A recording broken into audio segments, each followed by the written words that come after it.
100 বছর আগের মানুষ পৃথিবীতে আজকে আসছে, সে বিদ্যুৎ সম্পর্কে কোনো ধারণা নেই, দেখেও নেই কিছু। এই লোককে যতই যুক্তি দিয়ে বোঝানো হোক যে তোমার সামান্য এই তার কাটার কারণে অনেক ক্ষতি হয়ে গেছে, এটা কি সে বুঝবে? বুঝবে না।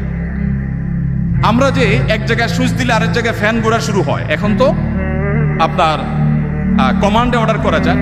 এই যে ওয়ালে সুইচ দিলে ফ্যান চলে, ফ্যান ঘুরে, আবার সুইচ বন্ধ করলে ফ্যান থেমে যায়। এই টেকনোলজি যিনি জানেন না, এরকম 200 বছর আগে, 150 বছর আগের, 100 বছর আগের মানুষ যদি পৃথিবীতে আজকে এসে তাকে যদি বোঝানো হয় যে এটা টিপ দিলে এটা ঘুরবে, সে বলবে ইয়ার কি মারো না, এটা কিভাবে সম্ভব?